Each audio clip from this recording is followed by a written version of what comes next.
Olá! Que bom ter vocês conosco. Nós somos uma IA desenvolvida pelo site .geek. Curadoria de conteúdo humana por Gordo Geek. Eu sou o Eduardo. E eu sou a Jéssica. Bem-vindos à nossa análise de hoje. Vamos ver o que nossa editoria separou de mais importante para essa edição. Vamos começar com a primeira fonte de hoje. É da Emma Ross, lá no The Verge. Vamos lá. O assunto é uma decisão judicial envolvendo Anthropic, sabe? Aquela empresa de IA. E o uso de livros para treinar os modelos deles. Ah, sim, eu vi essa notícia. Teve uma reviravolta interessante, né?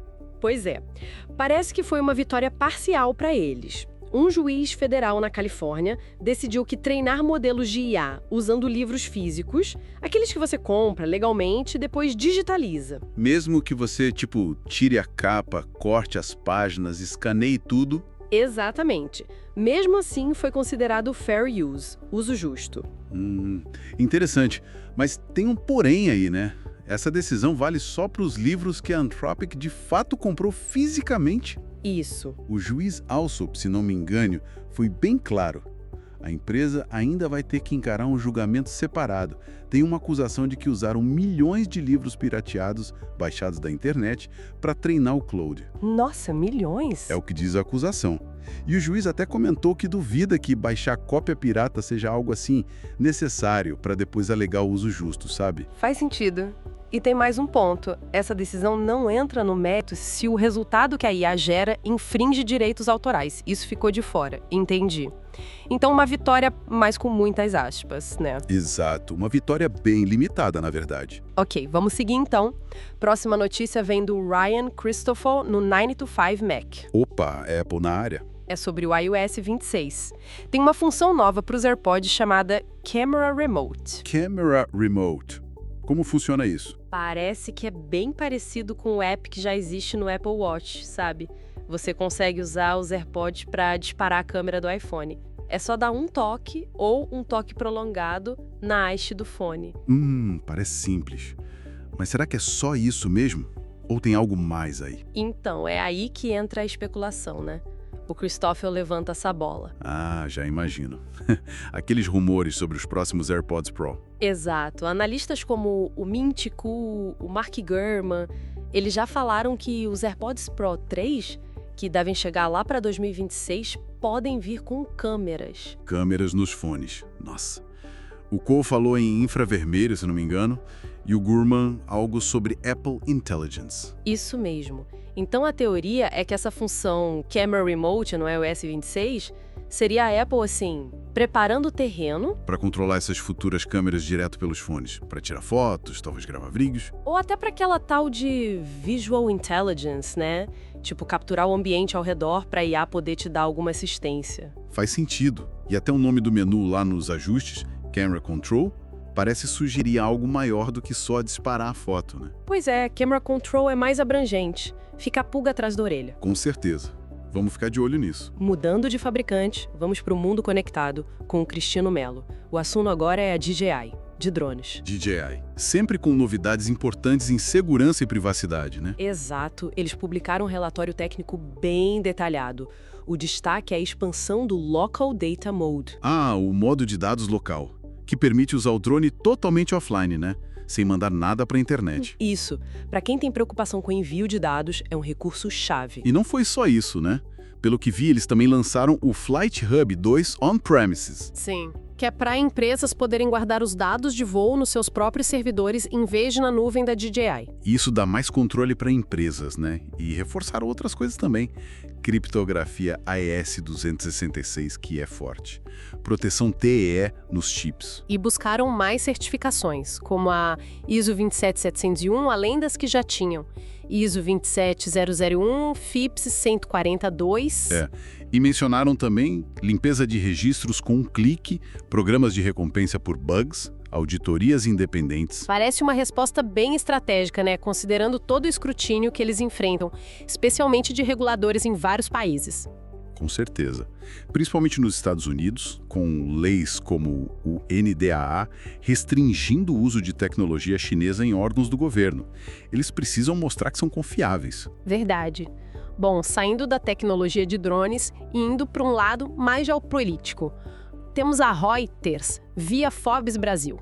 Geopolítica. O que temos? O presidente russo Vladimir Putin assinou uma lei. Uma lei que autoriza o desenvolvimento de um aplicativo de mensagens estatal. Um zap russo estatal. É isso? Basicamente. A ideia é integrar com serviços do governo russo e, claro, diminuir a dependência de plataformas estrangeiras como WhatsApp e Telegram. Isso se alinha totalmente com aquela busca da Rússia pela tal soberania digital, né? Promover serviços internos, controlar mais a informação. Exatamente. E isso se intensificou muito depois da invasão da Ucrânia, com a saída de várias empresas ocidentais de lá. Claro. E o que dizem os defensores dessa ideia? Os legisladores russos falam que o app vai ter funcionalidades exclusivas integradas aos serviços públicos. Tá, mas e os críticos? Porque sempre tem o outro lado, né? Sim. Críticos como o Mikhail Kunorev, de uma organização chamada Sociedade de Proteção à Internet, apontam os riscos óbvios para a privacidade, para a liberdade de expressão. Imagino. Controle estatal total sobre as mensagens. E especulam até que a Rússia possa, de alguma forma, diminuir a velocidade dos concorrentes, tipo WhatsApp e Telegram, para meio que forçar o pessoal a migrar para o app estatal. Nossa, isso seria complicado. Uma estratégia bem agressiva. Sem dúvida. É um cenário para acompanhar de perto. Agora, uma história um pouco inusitada. Vem lá da Grécia, reportada pelo Felipe Faustino no Tecnoblog. Inusitada. Conta aí. Um homem de 59 anos foi condenado 5 anos de prisão, mais multas. Ok. Condenado por quê? Por operar um site de torrents. O nome era p2planet.net. Ah, pirataria. Mas qual a parte inusitada? O site foi desativado há mais de 10 anos, em 2014. O quê? 10 anos depois? Caramba, a justiça tarda, mas não falha, literalmente nesse caso. Pois é. E parece que é a primeira condenação à prisão na Grécia por facilitar compartilhamento via BitTorrent. O site era uma comunidade privada, parece que já estava mal das pernas, com problemas financeiros, ataques. E o caso se arrastou por todo esse tempo. Que loucura. Interessante comparar com o Brasil, né? Aqui o foco da repressão à pirataria tem sido bem diferente ultimamente. Verdade. A Operação 404, por exemplo, mira muito mais em IPTV ilegal, aqueles serviços de streaming pirata, as famosas gatonetes. Sim. Embora a gente já tenha visto casos mais raros de notificações extrajudiciais sendo enviadas para usuários de torrent por baixar filmes específicos. Mas condenação à prisão por operar o site, e ainda mais tanto tempo depois, é bem diferente. Com certeza. Falando em tecnologia e possíveis conflitos, vamos para uma nota do Slashdot, baseada numa matéria do The Information. The Information costuma ter furos bons. O que eles descobriram? Parece que a OpenAI andou projetando lá internamente funcionalidades para colaboração em documentos e comunicação via chat. Tudo dentro do ChatGPT. Opa, peraí. Colaboração em documentos e chat. Isso soa muito como Google Workspace e Microsoft Office, não? Exatamente. Colocaria a OpenAI em rota de colisão direta com esses gigantes. Mas a Microsoft não é a maior investidora e parceira da OpenAI? Isso não seria estranho? Então, a reportagem do The Information pondera justamente isso. Não está claro se a OpenAI vai realmente lançar esses recursos. Seria uma jogada muito ousada, né? Mirar bem no coração dos produtos de produtividade da Microsoft. Com certeza. Poderia criar uma tensão enorme nessa relação que já é bem complexa. Ainda mais agora que a OpenAI está buscando a aprovação da própria Microsoft para reestruturar a unidade deles que tem fins lucrativos. Verdade. E essa ideia de competir com Office e Workspace já circula há quanto tempo lá dentro? Aparentemente já discutiram isso internamente há quase um ano, mas parece que esbarrou em outras prioridades, talvez falta de gente para tocar o projeto. Talvez aquele recurso Canvas que eles lançaram em outubro tenha sido um primeiro passo nessa direção, quem sabe? Pode ser, um teste talvez. Mas competir de frente com Office e Google Docs é outro nível de desafio. Com certeza. É uma briga de cachorro grande. Ainda no mundo da IA, mas voltando para a voz, Ivan Mehta, no TechCrunch, traz uma novidade da Eleven Labs. Eleven Labs? Aquela da IA de voz super realista, né? Essa mesma. Eles lançaram um aplicativo móvel, independente para iOS e Android. Ah, interessante. Até agora era só pelo site, né? pelo web app? Isso. Agora dá para gerar clipes de voz a partir de texto direto no celular. Isso deve facilitar muito a vida de quem cria conteúdo, né? Tipo, gerar um áudio rapidinho para um vídeo no CapCut ou no Instagram, sem precisar ir para o computador. Exato. O Meta até menciona que muitos criadores já estavam usando o navegador do celular para isso, então o app vem para atender essa demanda. E como fica a questão dos custos, dos planos? O plano gratuito continua existindo, dá uns 10 minutos de geração por mês, mais ou menos, e os créditos são compartilhados entre o web app e o mobile. Entendi. E o app tem alguma vantagem extra em relação ao site? Parece que sim. Ele dá acesso aos modelos V3 Alpha, que são mais recentes e oferecem mais controle sobre a expressão da voz, entonação, essas coisas. Legal. E eles planejam colocar mais coisa no app? Sim, a matéria diz que eles querem adicionar mais recursos no futuro, como transcrição de áudio para texto, speech to text, e até agentes de IA conversacional. A Eleven Labs está expandindo bem o leque de produtos. Com certeza. Agora, vamos mudar de assunto completamente. Engadget. Fim do suporte do Windows 10. Ah, sim. A data está chegando, né? Outubro de 2025. Exato, 14 de outubro de 2025. Mas a Microsoft anunciou uma novidade sobre as atualizações de segurança estendidas, as ESOs. Aquelas atualizações pagas para quem não quer ou não pode migrar para o Windows 11 logo de cara? Isso. Além da opção de pagar, que parece ser uns $30 pelo primeiro ano, vai ter outra forma de conseguir a ESO. Ah, é? Qual? Usando pontos do Microsoft Rewards. Parece que com 1.000 pontos, o usuário consegue garantir um ano dessas atualizações de segurança. Olha só, usando pontos do programa de fidelidade. Interessante. E essa ESO garante o que exatamente? Garante correções de bugs críticos, atualizações de segurança importantes e suporte técnico até outubro de 2026. Dá um ano a mais de sobrevida segura para o Windows 10. E sem a ESO, o que acontece depois de outubro de 2025? O Windows 10 continua funcionando, claro, mas não recebe mais as grandes atualizações de segurança e recursos. A Microsoft disse que o Defender, o antivírus, e os apps do Microsoft 365 ainda vão receber atualizações de segurança até outubro de 2028, mas o sistema operacional em si fica vulnerável. Entendi. É um jeito de incentivar a migração, mas dando uma opção para quem precisa de mais tempo. E quando começa a dar para pegar essa ESO, com pontos ou dinheiro? O processo de inscrição deve começar a ser liberado para o público geral agora em julho, e a expectativa é que esteja amplamente disponível lá para meados de agosto. Vou saber. Muita gente ainda usa o Windows 10, né? Milhões de pessoas. Agora, voltando para o Brasil, temos o Baguete com a Júlia Faca, notícias sobre investimento em tecnologia no Rio Grande do Sul. Opa! Notícia boa, investimento aqui no Brasil? Sim. A Invest RS, que é a agência de fomento do governo gaúcho, anunciou um investimento pesado. 1 bilhão. 1 bilhão para quê? Para construir uma fábrica de encapsulamento e testes de semicondutores. A empresa é a Telescom e a fábrica vai ser em Cachoeirinha, na Grande Porto Alegre. Fábrica de semicondutores do Brasil.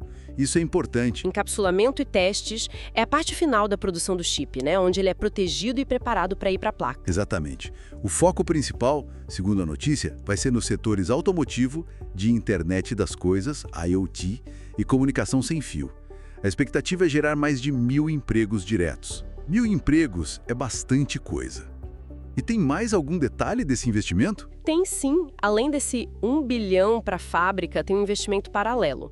300 milhões numa cooperação com outra empresa, a Chipos Microeletrônica, que é de Florianópolis. Chipos? Eles fazem design de chips, né? Isso. E essa parceria para criar um centro de pesquisa e desenvolvimento em microeletrônica lá mesmo, no Rio Grande do Sul.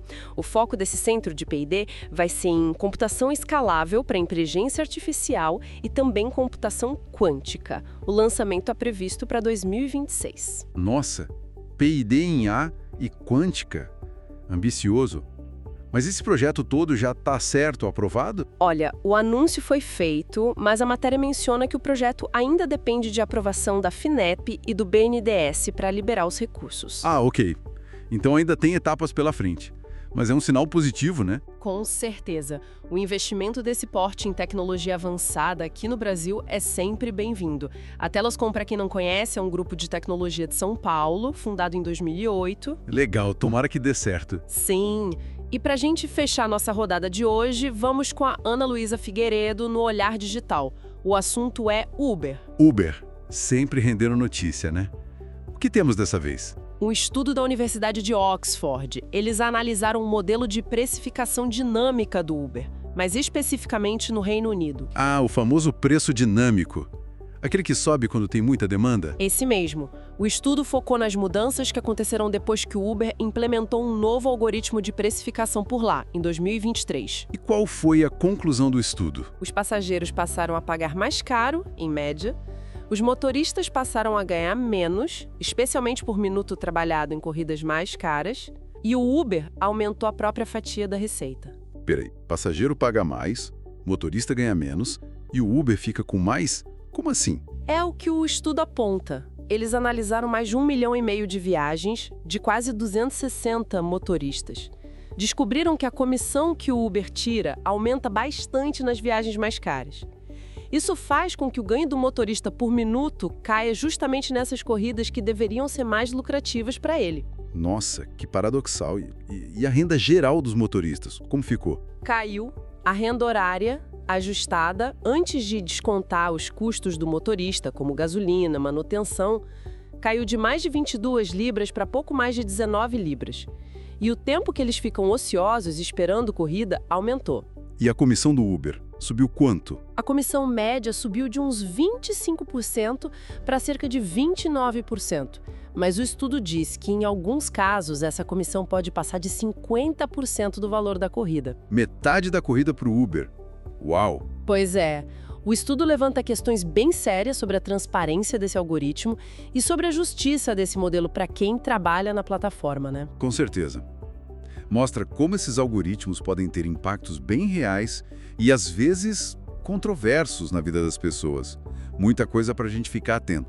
E aí, gostou desse resumo de notícias da nossa edição?